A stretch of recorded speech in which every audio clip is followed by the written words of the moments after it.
شروع کرتی ہوں اللہ کی نام کی مدد مانگتے ہوئے جو سب کو فیض اور فائدے پہنچانے والا، مسلسل رحم کرنے والا ہے۔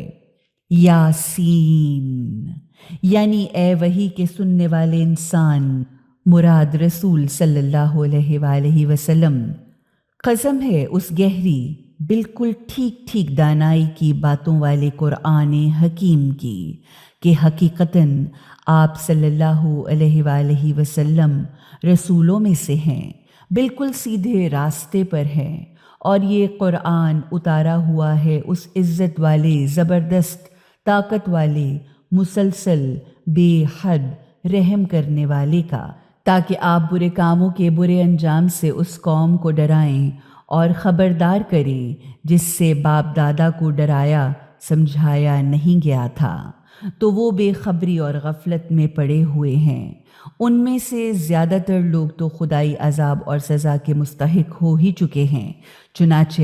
اب وہ ایمان نہیں لاتے، اسی لیے ہم نے ان کی گردنوں میں طوق ڈال دیے ہیں جس نے ان کو ٹھڈیوں تک کس رکھا ہے، یا جن سے وہ اپنی تھوڑیوں تک جکڑ دیے گئے ہیں، اس لیے وہ سر اوپر کیے کھڑے ہیں۔ ہم نے ان کے آگے بھی دیوار کھڑی کر دی ہے اور ان کے پیچھے بھی دیوار کھڑی کر دی ہے، غرض ہم نے ان کو ڈھانپ رکھا ہے، اسی لیے ان کو کچھ دکھائی سجھائی نہیں دیتا۔ اب ان کے لیے برابر ہے چاہے آپ انہیں ڈرائیں یا نہ ڈرائیں، یہ مانیں گے نہیں، کیونکہ آپ تو بس صرف اسی شخص کو ڈرا سمجھا سکتے ہیں جو نصیحت اور یاد دہانی کا اثر لے اور نصیحت کی پیروی کرنے پر تیار ہو، اور اندیکھے خدائے رحمان کی ناراضگی سے ڈرے، یا اس خدا سے بغیر اسے دیکھے ڈرے جو سب کو فیض اور فائدے پہنچانے والا ہے۔ ایسے شخص کو گناہوں سے معافی،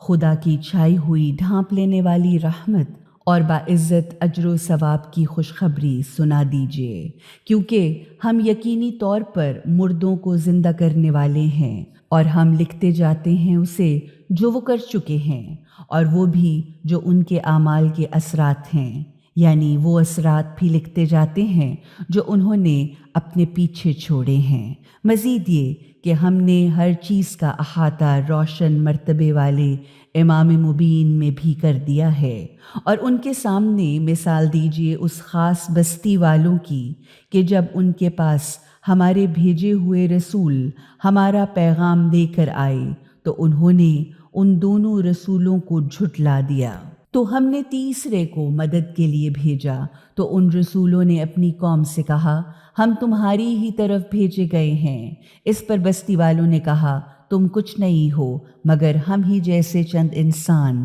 اور خدائے رحمان نے کوئی چیز نہیں اتاری ہے، تم تو صرف جھوٹ بولتے ہو۔ رسولوں نے کہا ہمارا پالنے والا مالک خوب جانتا ہے کہ ہم ضرور تمہاری طرف خدا کا پیغام لانے والے رسول بنا کر بھیجے گئے ہیں، اور ہم پر صرف صاف صاف واضح طور پر خدا کا پیغام پہنچا دینے کے سوا کوئی اور ذمہ داری نہیں ہے۔ اس بستی والے نے کہا ہم تو تمہیں اپنے لیے نحوست سمجھتے ہیں، یعنی کیونکہ تم ہمارے خداؤں کو نہیں مانتے اس لیے تمہاری وجہ سے ہم پر آفتیں نازل ہو رہی ہیں، لہٰذا اگر تم باز نہ آؤ گے تو ہم تمہیں پتھر مار مار کر ٹکڑے ٹکڑے کر ڈالیں گے، اور اس طرح تم ہم سے بڑی سخت تکلیف دینے والی سزا پا جاؤ گے۔ رسولوں نے جواب دیا تمہاری نحوست تو خود تمہارے اپنے ساتھ لگی ہوئی ہے، یعنی تمہاری نحوست تو خود تمہارے ہی برے کام ہیں۔ کیا اگر تمہاری بھلائی چاہتے ہوئے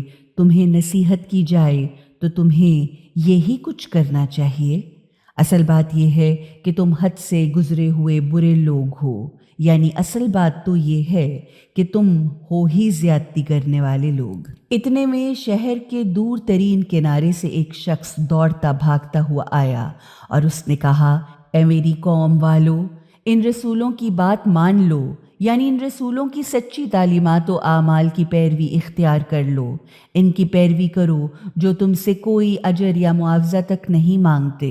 اور وہ خدا کی طرف سے ہدایت کے ٹھیک راستے پر بھی ہیں۔ معلوم ہوا کہ نبوت کی سب سے بڑی دلیل قول اور عمل کی سچائی اور معقولیت اور پاکیزگی ہوتی ہے۔ بے غرض ہونا اور خدا کی طرف سے ہدایت یافتہ اور تعلیم یافتہ ہونا ہوتا ہے۔ اس لیے انبیاء کے جانشین امام بھی وہی ہوتے ہیں جن میں یہ تینوں خصوصیات موجود ہوں۔ آخر مجھے کیا ہو گیا ہے کہ میں اس ذات کی بندگی عاجزانہ اطاعت نہ کروں جس نے مجھے پیدا کیا اور پھر مجھے اور تم سب کو اسی کی طرف پلٹ کر جانا ہے۔ خالق کی بندگی فطرت کا تقاضا ہے اور جس کے پاس پلٹ کر جانا ہے اس کی بندگی عقل کا تقاضا ہے۔ تو کیا میں اسے چھوڑ کر دوسرے ایسے خداؤں کو اختیار کر لوں کہ اگر خدائے رحمان مجھے کوئی نقصان پہنچانا چاہے تو نہ تو ان کی سفارش مجھے کوئی فائدہ پہنچائے اور نہ وہ مجھے خدائے رحمان سے چھڑا سکیں؟ اگر میں ایسا کروں تو مجھ سے زیادہ کھلا ہوا گمراہ انسان اور کون ہوگا؟ میں نے تو تمہارے مالک کو دل سے مان لیا، تم بھی میری بات سنو اور مان لو۔ آخرکار اس آدمی کو اس کی قوم والوں نے اسی وقت قتل کر ڈالا تو اس شخص سے کہا گیا کہ داخل ہو جاؤ جنت میں۔ اس پر اس نے کہا کاش میری قوم والے جانتے کہ میرے پالنے والے مالک نے کس وجہ سے مجھے معاف کر کے اپنی رحمت سے ڈھک لیا اور مجھے عزت والے لوگوں میں قرار دیا۔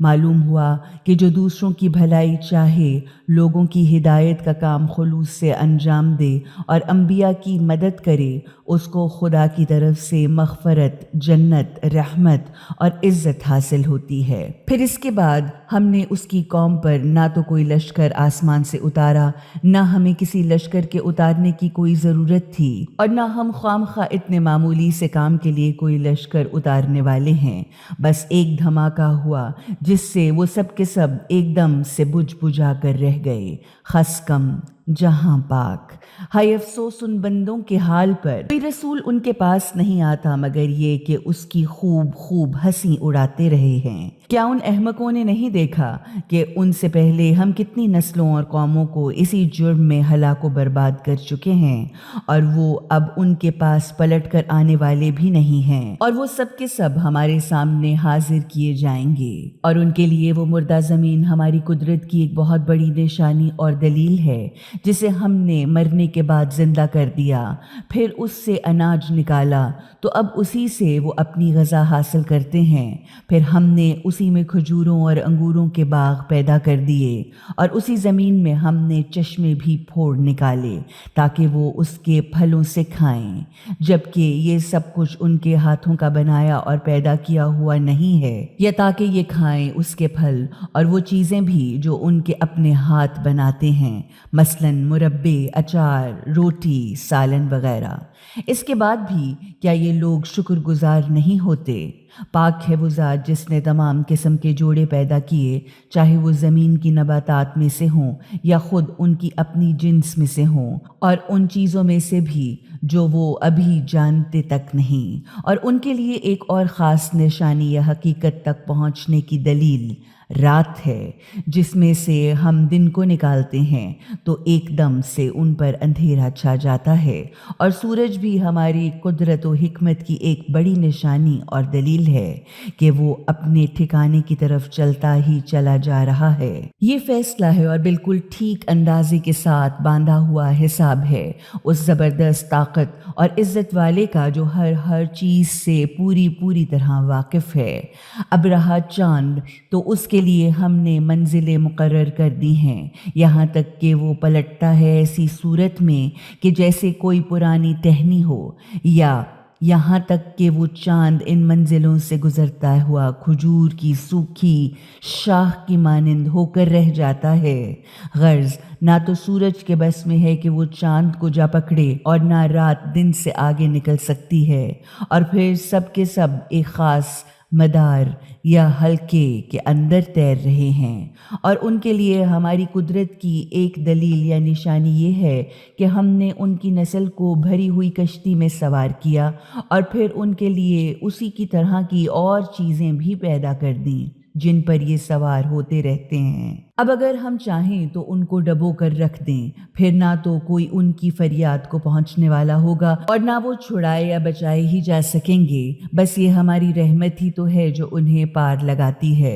اور ایک وقت خاص تک زندگی سے فائدہ اٹھانے کا موقع دے دیتی ہے۔ ان لوگوں سے جب یہ کہا جاتا ہے کہ بچو اور ڈرو اس انجام سے جو تمہارے آگے آگے آ رہا ہے اور تمہارے پیچھے بھی گزر چکا ہے، یعنی جو انجام تمہارے پچھلے لوگ دیکھ چکے ہیں، تاکہ شاید اس طرح تم پر رحم کیا جائے، تو یہ اس کو سن کر انسنی کر دیتے ہیں۔ غرض ان کے سامنے ان کے پالنے والے مالک کی نشانیوں، دلیلوں اور آیتوں میں سے جو نشانی، دلیل یا آیت ان کے پاس آتی ہے تو یہ اس سے اپنا منہ پھیر پھیر لیتے ہیں۔ اور جب ان سے کہا جاتا ہے کہ اس میں سے کچھ خیرات بھی تو کرو جو کچھ کہ اللہ نے تمہیں دیا ہے، تو اس وقت وہ کافر ایمانداروں سے کہتے ہیں، کیا ہم ان کو کھلائیں جنہیں اگر اللہ چاہتا تو خود کھلا دیتا؟ تم تو بالکل ہی بہک کر بھٹک گئے ہو، یعنی تم نہیں ہو مگر کھلی ہوئی گمراہی میں۔ پھر کہتے ہیں کہ آخر یہ قیامت کی دھمکی کا وعدہ کب پورا ہوگا؟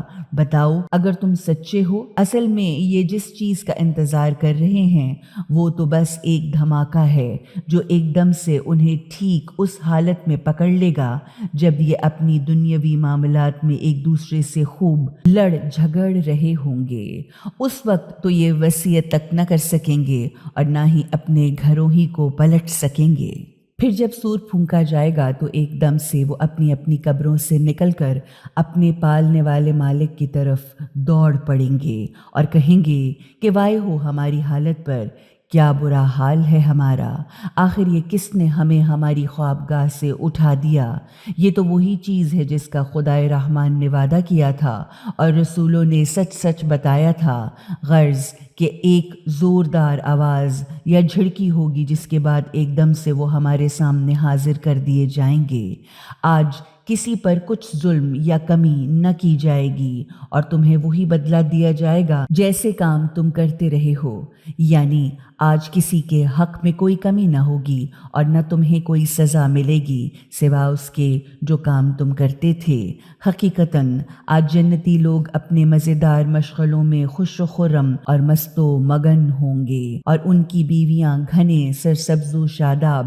سایوں میں ہوں گی، مسند پر تکیہ لگائے ہوئے۔ ان کے لیے اس میں ہر قسم کے پھل ہوں گے، جو کچھ بھی وہ طلب کریں گے ان کے لیے حاضر ہوگا۔ مزید یہ کہ پالنے والے اور رحم کرنے والے مالک کی طرف سے ان پر سلام ہوگا، اور اے گناہ گارو تم ان سے الگ ہو جاؤ۔ اے آدم کی اولادو، میں نے تم سے پہلے ہی یہ عہد نہیں لیا تھا کہ تم شیطان کی بندگی یعنی اس کی اطاعت نہ کرنا، یقیناً وہ تمہارا کھلا دشمن ہے، اور بس میری ہی بندگی کرو، یہی سیدھا راستہ ہے۔ مگر اس کے باوجود اس نے تم میں سے بڑے گروہ کو گمراہ کر کے ہی چھوڑا۔ کیا تم عقل نہیں رکھتے تھے؟ لو یہ وہی دوزخ ہے جس سے تم کو ڈرایا جاتا تھا، اب اس کا ایندھن بنو، اسی کفر و انکار کی سزا میں جو تم دنیا میں کیا کرتے تھے۔ آج ہم ان کے ہونٹوں پر تو مہر لگا دیں گے مگر ان کے ہاتھ ہم سے بولیں گے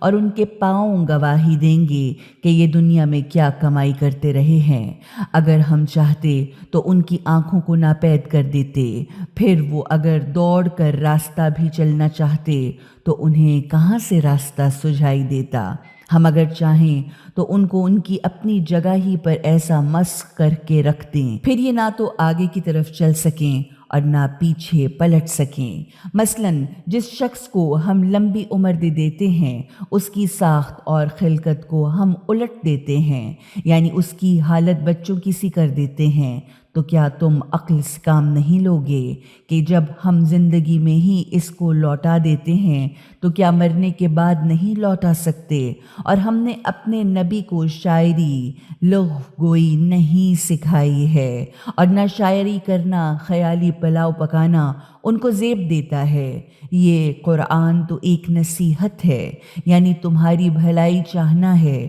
اور یاد دہانی ہے، اور صاف صاف پڑھی جانے والی کتاب ہے تاکہ رسول اس کو ڈرائیں سمجھائیں جس میں زندگی ہو اور حجت تمام ہو جائے حق کے منکروں کافروں پر، یعنی کافروں پر عذاب کی بات ثابت ہو جائے۔ کیا یہ دیکھتے نہیں کہ ہم نے اپنے ہاتھوں کی بنائی ہوئی چیزوں میں سے ان کے لیے جانوروں مویشیوں کو پیدا کیا اور اب یہ ان کے مالک بنے بیٹھے ہیں؟ ہم ہی نے ان جانوروں کو ان کے قابو میں دے دیا ہے، تو ان میں سے کچھ تو ان کی سواری کے کام آنے والے ہیں اور کچھ ہیں جو ان کی غذا ہیں، اور ان کے لیے ان میں مختلف فائدے کی چیزیں، پینے کی چیزیں بھی ہیں۔ پھر کیا یہ شکر نہیں کرتے؟ یہ سب کچھ ہوتے ہوئے بھی انہوں نے اللہ کو چھوڑ کر اور بہت سے خدا بنا لیے کہ شاید ان سے انہیں مدد مل سکے۔ وہ ان کی کوئی مدد نہیں کر سکتے جبکہ ان کی پوری فوج ان کے لیے موجود ہے۔ خیر، یہ جو باتیں بنا رہے ہیں وہ تمہارے لیے رنج کا سبب نہ بنے، اس لیے کہ حقیقتاً یہ جو کچھ بھی چھپاتے ہیں یا جو کچھ ظاہر کرتے ہیں ہم اسے خوب جانتے ہیں۔ آدمی نے یہ نہیں دیکھا کہ ہم نے اسے ایک ٹپکے ہوئے قطرے سے پیدا کیا اور پھر وہ ایک کھلا ہوا جھگڑالو انسان بن کر کھڑا ہو گیا۔ اب وہ ہم پر مثالیں کس رہا ہے اور خود اپنی پیدائشی کو بھلا بیٹھا ہے۔ کہتا ہے ان ہڈیوں کو کون زندہ کرے گا حالانکہ گل سڑ گئی ہوں گی؟ کہیے کہ انہیں وہی زندہ کرے گا جس نے انہیں پہل پیدا کیا تھا، کیونکہ وہ پیدا کرنے کے ہر کام کو خوب اچھی طرح سے جانتا ہے۔ وہی خدا تو ہے جس نے تمہارے لیے ہرے بھرے سرسبز و شاداب درخت سے آگ جیسی چیز پیدا کر دی، تم ایک دم سے اسے سلگھا کر بھڑکا لیتے ہو،